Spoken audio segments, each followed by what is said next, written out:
achange ari makuwerere ku-the official opening of Sekuru Kanengo's bar Chisecha. Kuchange kune vaimbi vakasiyana-siyana vanosanganisira Makingwazi, Segono naKapfupi.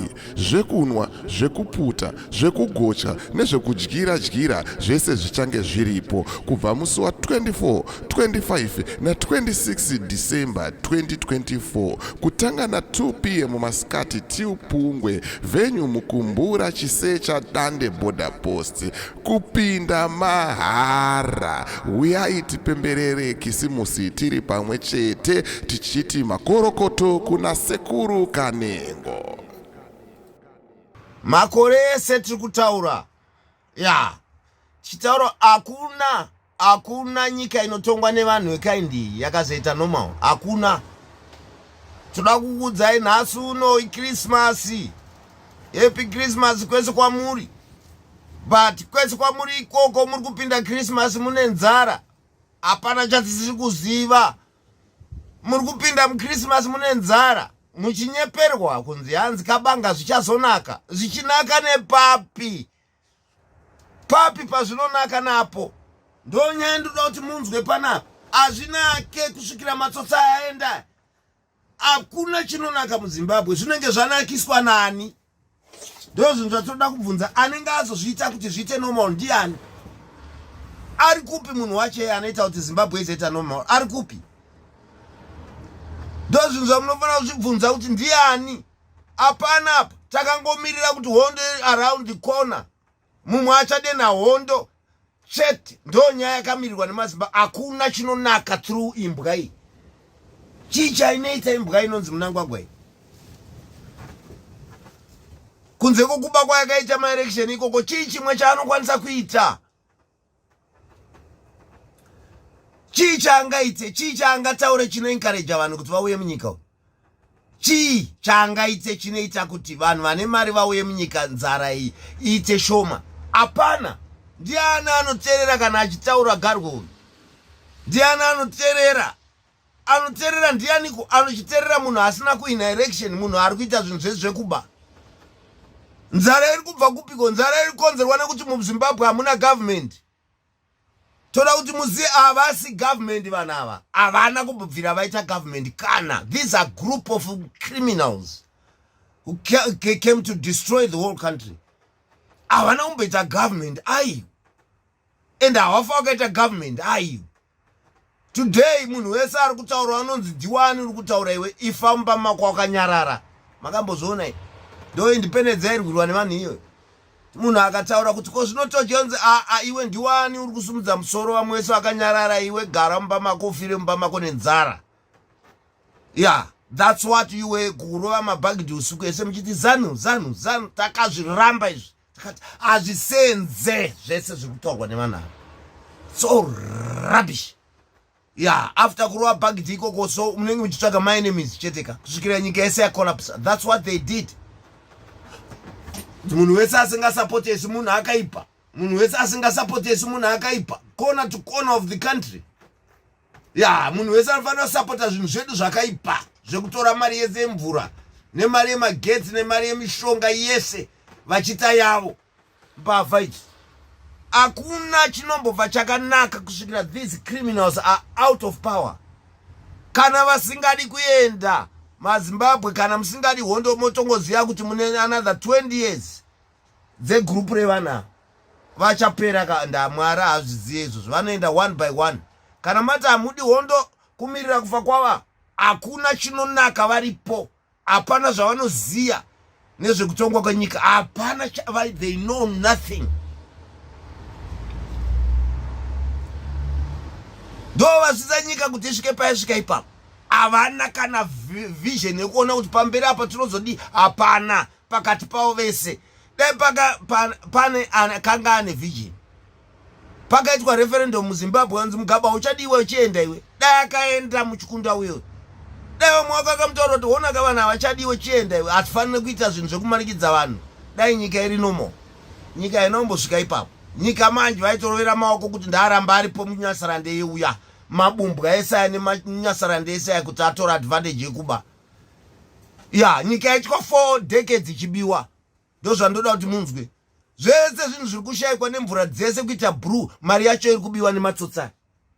Warwara here? Washungurudzwa nemweya wetsvina? Uri kutsvaga wekuroora kana kuti wekuroorwa naye? Wakabirwa here? Kana mhinduro yako iri hongu, yes, warangarirwa.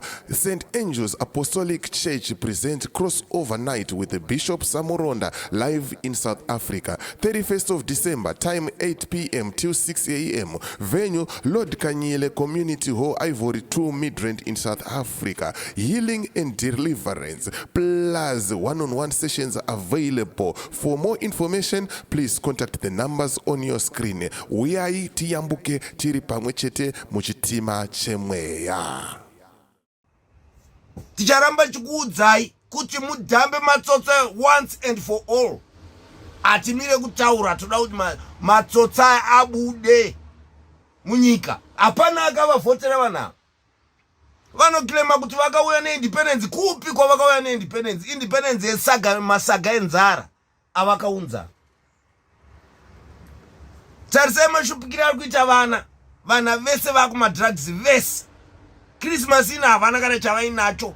Christmas yeZimbabwe aiti kana ya Christmas munhu wese anenge achinwa, munhu wese anenge achitamba music, munhu wese anenge ane mari, munhu wese anenge achiita zvaanoda. Akusina. Ya, makasarudza kambavha idzi. Akusina. Ende now mbavha idzi dzasarudzwa nevanhu dzakanganwa kuti dzizosvika padzakasvika vanhu vakadzisvitsa. Saka imi vanhu veZimbabwe munofanira kutobatana kuti mubvise mbavha idzi padziri. Kana mbavha idzi dziri padziri ipapo, hakuna Christmas inodyiwa munyika umu. Inodyiwa how nyika iri ku-wrong hands. Hakuna chinonaka, nyika iri kutongwa nemambavha amunatsoziva kuti these are criminals, murderers aya. Anomirira kuponda vanhu chete aya. Ndo haripo.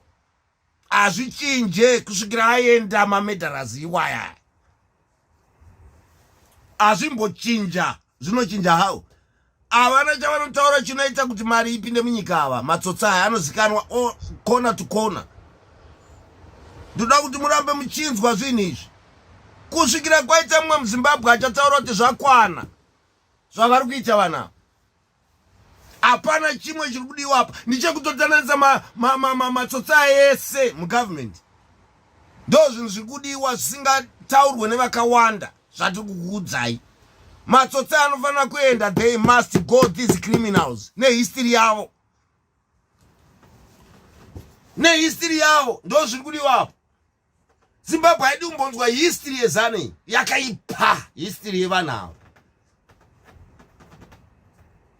Tarisa zvavanoita, vanobata vanhu vachivharira vanhu majeri, vachirova vanhu, vachiponda vanhu. Chavaachiva hapana. Chavanozoachiva after doing all that hapana. Ya, iropa revanhu ravari kudeura chete. Result yacho yavanobuda nayo hapana. Aziko. Ya, vanhu vese vakaponda ava zvino ikonomi yakadzoka here? Vanhu vese vari kusafa ava zvino ikonomi yadzoka here? Mune makore mangari muchisafisa vana veZimbabwe imi? Ikonomi yazodzoka here? Toda kuti munzwe makona ese Zimbabwe. Mavhidhiyo aendesai kumamisha. Vanhu vanzwe kuti mhosva yavari kushaya chikafu ndiye chii. Mhosva iri kushayiswa vanhu vemuZimbabwe yamuri kupanichirwa. Muri kupanichwa nemubumbwa anonzi Mnangagwa. Hakuna imwe problem apa. Problem ndiye kuti hatina government. Government yakatorwa nembavha idzi. That's where the problem is. Adzinzwe zvatiri kutaura izvi. Adzinzwe. Dai mbavha. Dai vari vanhu vari genuine vakaenda kuchikoro vairesigna kavana. But havasirivo. Matsotsi, grade 2 matsotsi. Ari kuziva kuti kubva kwedu, that's the end of them. Vari kuzviziva. Kubva kwavo, that's the end. Matsotsi. Hapana anozombofa akataura nezvematsotsi narini. Muchazozviona kunenge vanenge vari vapenyu. Hakuna ada kunzwa zvemacriminal kana apa pachigara. Hapana. MaZimbabweans, pure MaZimbabweans ari kuteerera zvandiri kutaura izvi. Kuenda kwavo, that's the end of their history. These fake bastards. vasina basa nemwana wezimbabwe ari kushupika zvakadaro, kuzaza taundi yese nemastreet kids. Muri kunyepa imi. Zvese zvamuri kunyeperana. Hakuna kwazviri kuenda izvi. Tichakubatai chete one by one muchienda mumajeri. Nevanhu vese vamakaponda, nevanhu vese vamuri kuzaza mumajeri. Muchariburitsa, muchazvitaura. Muchazvitaura chete, especially iwe Mnangagwa nemukadzi wako nevana vako. Uchaona hako moto watichakuonesa iwe. Zuva riri kusvika chete rekuti kubate naChiwenga uyu. Nachiwenga tsotsi iyo yekumozambiki. Dei riri kusvika chete rekuti chakubatai. Senza vanhu veZimbabwe kuti vaponde mamaZimbabwe nekutadza kwenyu nekusaziya kwenyu kuti nyika itongwe nevanhu vasina kuenda kuchikoro. Chii chenge muchiita imi nemubwidi uye nekubvira 1980 to advise other Zimbabweans to kill other Zimbabweans. Ndo hondo iyoyo, ndo nyika iyoyo yekuencourage kuti maZimbabwe aurayane pachawo. Wopinda muindustry yese yakavharwa. Mvura yekunwa hakuna, mvura nemhuka dzese dziri kufa. Hapana, tichakubata chete Mnangagwa. Ndo zvatiri kukutaurira izvi, tichakubata chete. You are going kumacharges ezvinhu zvese zvawaita izvi. MaZimbabwe musaterere matsotsaya. Musaterere zvaanotaura. These are all criminals. Don't listen to these thugs.